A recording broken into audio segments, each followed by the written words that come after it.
For more than 4 decades, Raila Amollo Odinga has stood at the heart of Kenya's struggle for democracy. A man of fire and conviction. To his followers, he is Baba, the father of the nation's second liberation. To his critics, he is a political enigma, a symbol of defiance and unfinished battles. This is the story of a man who has lived through exile, imprisonment, betrayal, and victory, yet never surrendered his dream for Kenya. Raila tibim, tibim, Agwambo tibim, tibim, Odinga tibim, tibim, Nundo tialala, tialala, Nundo tialala, tialala, Nasa. Raila was born on January 7, 1945, in Maseno, Siaya County, a time when Kenya was still under British colonial rule. He was the son of Jaramogi Oginga Odinga, one of the architects of Kenya's independence and the country's first vice president. Growing up in a political household, Raila witnessed firsthand the cost of speaking truth to power. His early education was marked by brilliance and curiosity. After attending Maranda High School, he joined Technical University of Magdeburg in East Germany, where he studied mechanical engineering.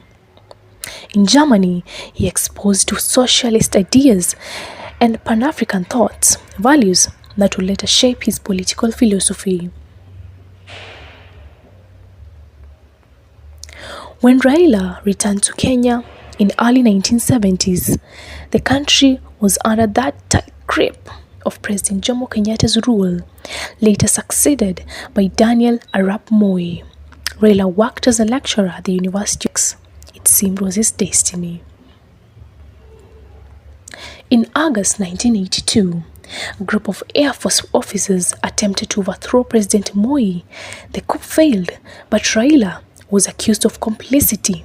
He was arrested, detained without trial, and subjected to torture, spending 8 long years in detention. Officers involved had been arrested while trying to escape to Tanzania. As he sits listening, Raila's stoic face does not betray whether or not he knows anything about this development. As days go by, Kenyans get eager to know what would be Moi's next power move after the coup attempt. It's now a few days before Raila's impending arrest in Caledonia.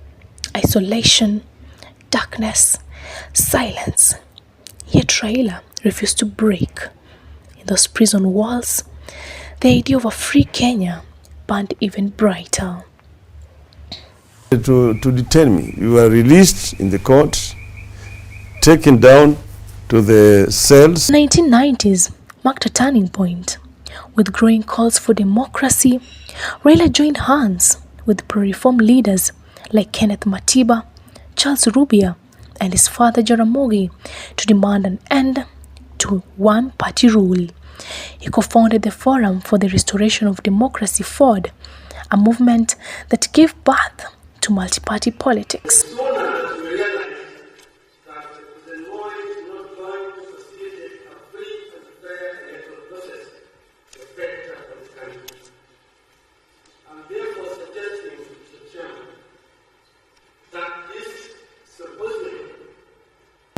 Landed him in jail again, but each arrest only amplified his influence.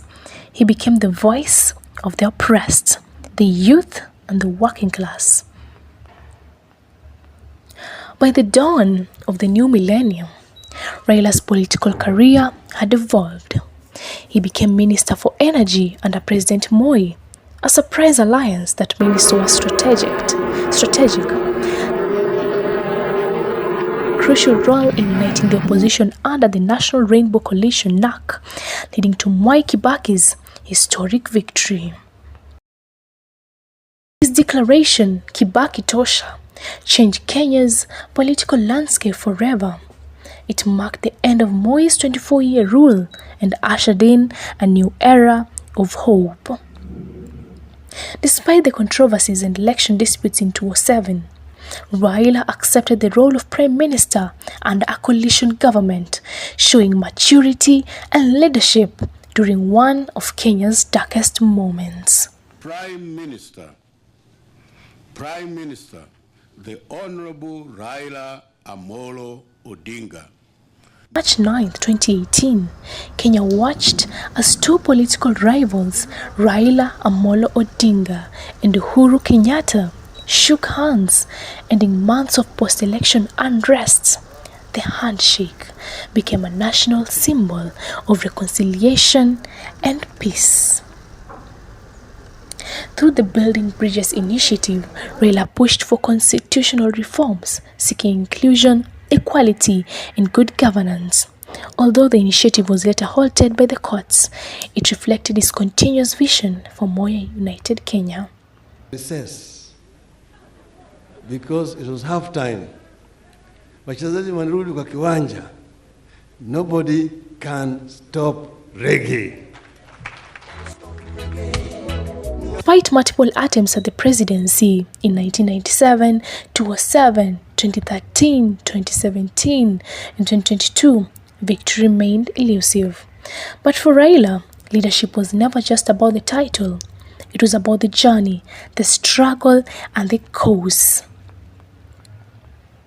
And this happens all the times. When there's a crisis, people talk. When there's no crisis, it's when, things are okay, the institutions work. But if the institutions have failed to work, for example, Parliament is not solving the issues. The government is not acting. Away from politics, Raila is a husband, father, a football lover. His passion for Gor Mahia and music shows a lighter side of a man often seen as larger than life. Behind the political storms lies a warm personality, deeply spiritual, humorous, and rooted in its rural traditions. Mirrors that of Kenya itself, filled with struggle, sacrifice, and unyielding hope. His legacy transcends politics. It is a story of courage, faith, and the relentless pursuit of justice.